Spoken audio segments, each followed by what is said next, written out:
তো সবাই কেমন আছো? আই হোপ সবাই খুব খুব খুব খুব ভালো আছো। আর আমি আত্রই নিয়ে চলে এসেছি নতুন একটা ভিডিও। তো কোথায় যাচ্ছি, কী জন্য যাচ্ছি, কিসে করে যাচ্ছি সব তোমরা জানতে পারবে। তো জানতে হলে ভিডিওটা একদম লাস্ট অবধি দেখতে হবে। তো দিনটা ছিল 25 ডিসেম্বর আর আমি বেরিয়ে পড়েছিলাম আমার লেডি গ্রুপ নিয়ে। তো ফাইনালি পৌঁছে গেছিলাম আমাদের তখনকার মতো ডেস্টিনেশন মানে হাওড়া স্টেশনে। সেখানেই 2 নম্বর প্ল্যাটফর্মে পৌঁছে গিয়ে আমরা ওয়েট করছিলাম আমাদের ট্রেনের জন্য।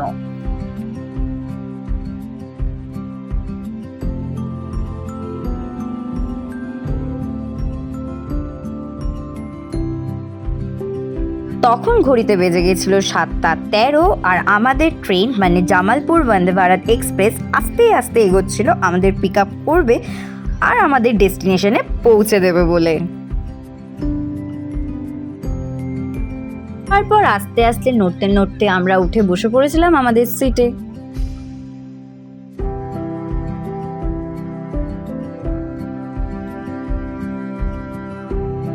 আর একদম কারেক্ট টাইম মানে 7:45 ছেড়ে দিয়েছিল আমাদেরকে আমাদের ডেস্টিনেশনে পৌঁছে দেবে বলে।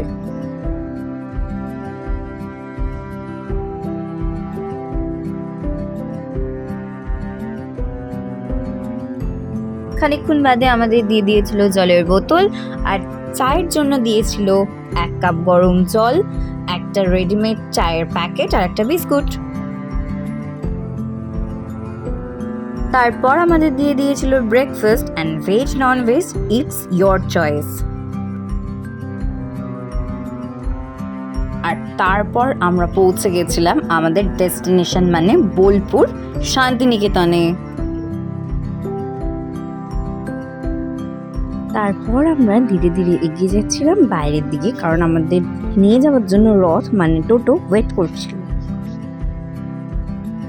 স্টেশন থেকে বেরিয়ে একদম উল্টো দিকেই ছিল গীতাঞ্জলি রেল মিউজিয়াম। আমরা সেটা ঘুরে নিয়েছিলাম, যেখানে পার হেড টিকিট ছিল 30 টাকার, ভেতরে ক্যামেরা অ্যালাউ ছিল না।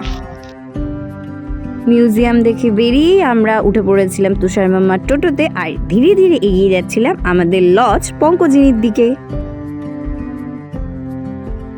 তারপর আমরা পৌঁছে গেছিলাম আমাদের লজ পঙ্কজিনীতে। আই হোপ তোমরা সবাই নাম্বার দেখতে পাচ্ছ। আর আমরা যতবারই যাই এই লজেই থাকি।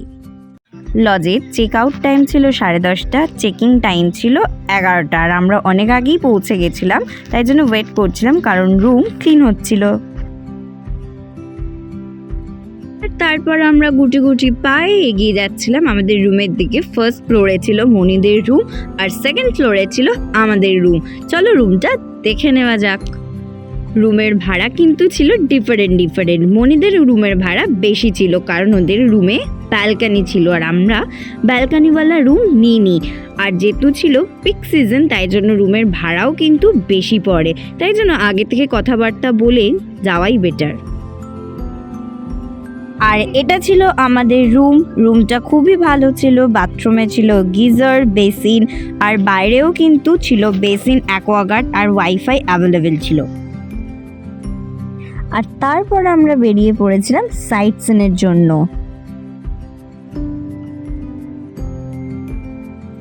ডোবা কেটে যে মাটি উঠেছিল সেই মাটি এই গাছতলায় ফেলে পাথর দিয়ে 3টে ধাপ করা হয়েছিল, 3 পাহাড়। সহজ পাঠ বইয়ে প্রথম পেজে যে পটনাথের ছবিটা দেখানো হতো এই পাঠে চলে দেখলাম।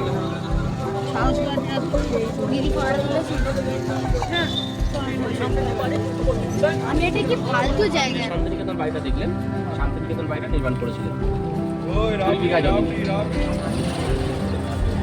এটা হয়ে যাচ্ছে মিউজিয়াম, এটা এখন বন্ধ থাকবে কদিন মেলা চলাকালে। ওইটাই উত্তরায়ণ। হ্যাঁ, এই যে বড় দোতলা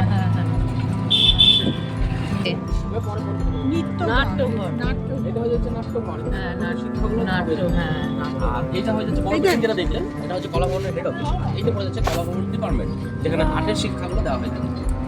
এটা পিমড়ে বানিয়ে এইটা আপনার নন্দলাল বসু যিনি ছিলেন বিখ্যাত আর্টিস্ট, সেই নন্দলাল বসু স্মৃতিতে একটি নন্দন মেলা হয়ে থাকে নভেম্বরের শেষে 28, 29 বা 29, 30 এর উপরে।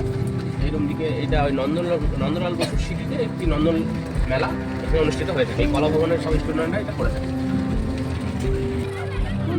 ছোট মেয়ে মেঘাদেবী ঠাকুর এখানে থাকতেন।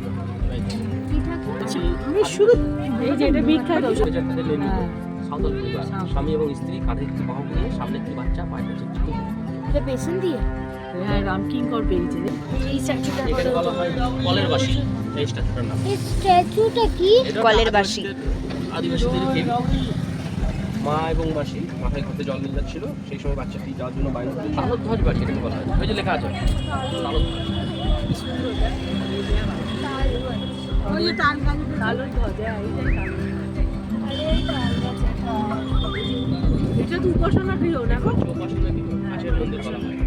জানি করে এটা আমরা আগে ইটালির টালি, বেলজিয়ামের কাঁচ আর লোহার ফ্রেম দিয়ে এটা তৈরি। করে উপাসনা করে।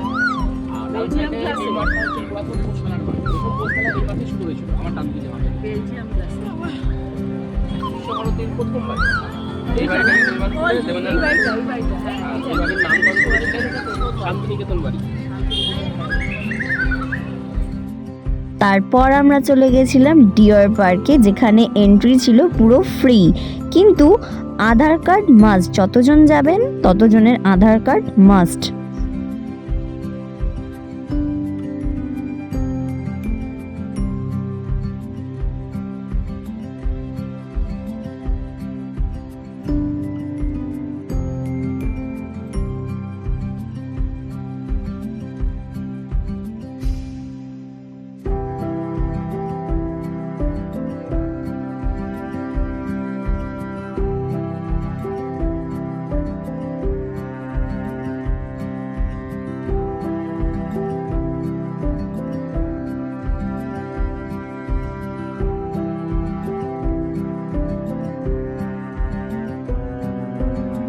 তারপর আমরা চলে গেছিলাম সৃজনী শিল্পগ্রাম, যেখানে এন্ট্রি ফি ছিল 30 টাকা।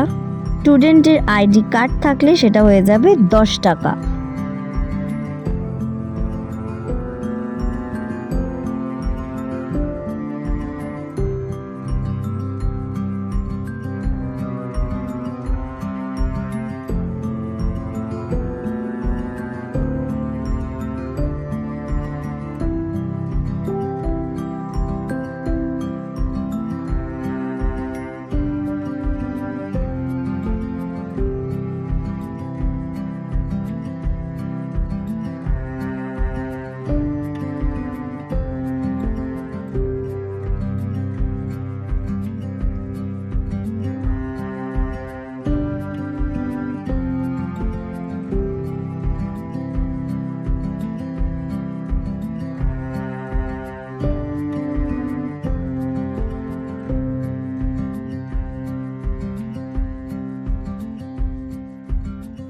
তিনটে বাজে।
খাওয়ার জন্য চলে যাওয়া হয়েছিল বনবীথিতে, আর সেখানে দাম থাক সে না বলাই ভালো।